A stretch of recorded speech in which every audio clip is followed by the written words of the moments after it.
Hello guys, ngayon ay madaling araw pa lang ay umuulan na rito sa Sharjah. So siguro mga anong oras yun, mga 6 or 7 umuulan na. Kaya ayan, medyo basa na ako. Nakakaano lang, nakakatuwa lang kasi minsan lang kasi rito umulan. Kaya eto, na-enjoy ko yung ilang minutong ulan or ambon. Actually ambon lang naman talaga to eh. Pero malakas na, babasa na nga yung cellphone ko.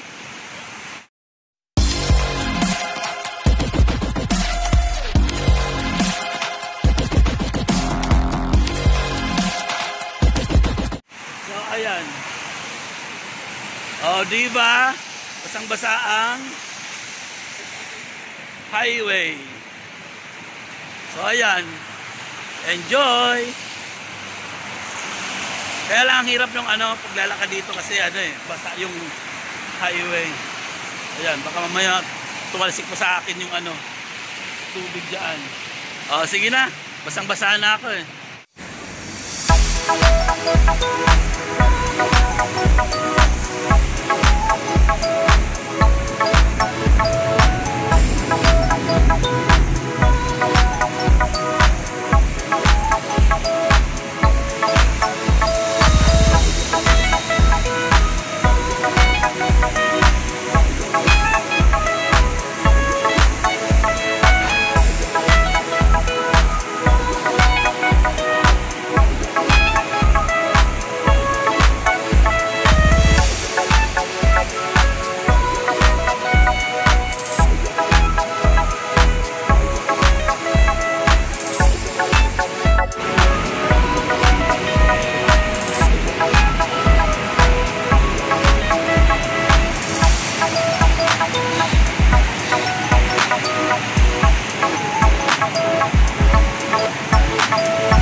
Ngayon guys, nandito na ako sa isang area at baha pa rin.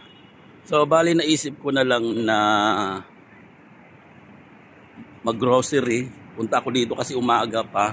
So mas fresh yung mga vegetables nila. So check ko na lang din kung may isda sila kasi mas mura. Tsaka syempre mga hindi bilasa mamayang gabi. Ang bilihan ko kasi gabi. So hindi na maganda yung mga gulay, mga lanta na. Malapit na ako. Dito ako sa Amber pa rin grocery kasi ito pinakamalapit dito sa amin. Ayan medyo naglalawa pa siya. So hindi tayo makatawid diyan. Kasi nga malalim. So ayan, restaurant, Mashawi. So tumatanggap sila ngayon ng delivery.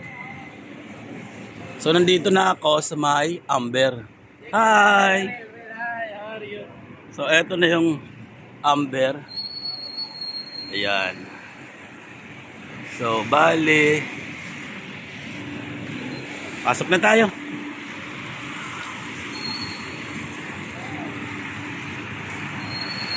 Hello!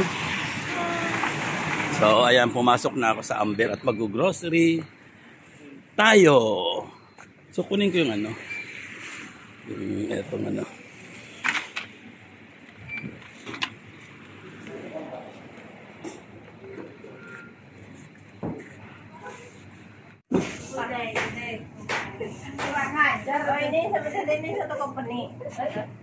Yes, this is one company.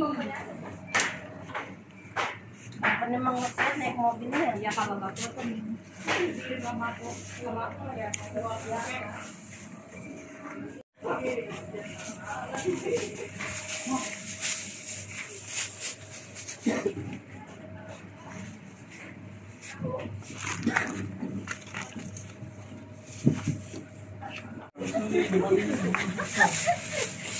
Kaya kakeboso.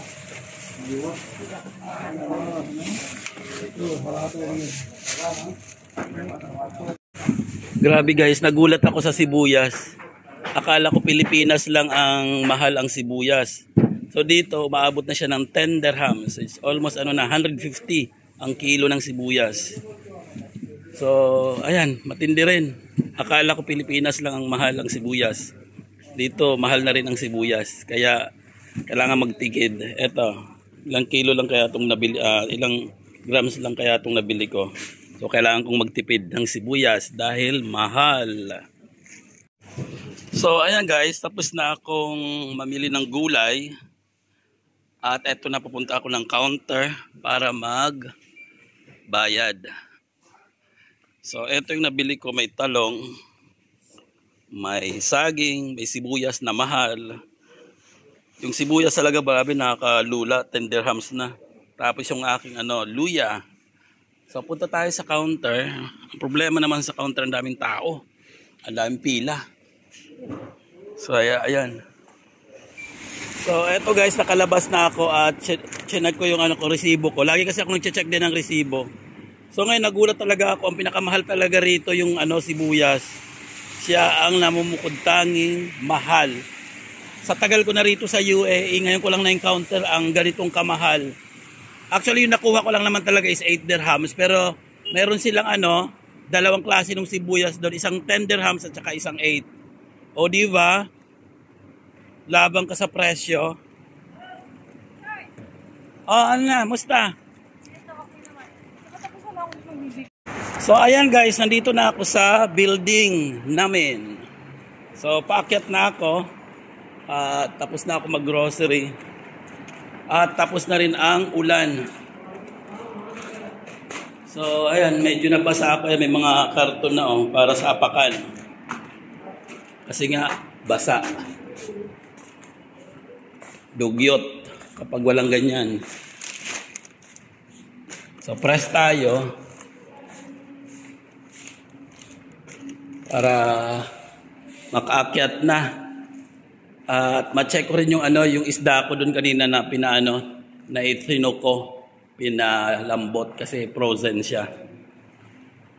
Para makapagpaksiw ako, lalagyan ko ng talong, okra. Ayun. So ayan, nagbukas na. Eto na tayo. So press na tayo. Lagyan ko ng okra. At saka siguro lagyan ko na rin ng talong. Mas maigi siguro. Talong. Lagyan ko pala ng ampalaya. Puro lang si talong. Ampalaya. Kasi masarap din pag may ampalaya eh. Eto na. 4,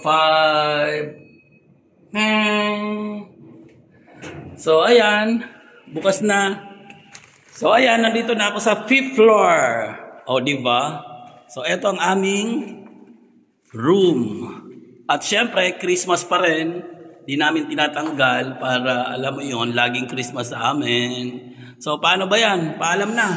Paalam!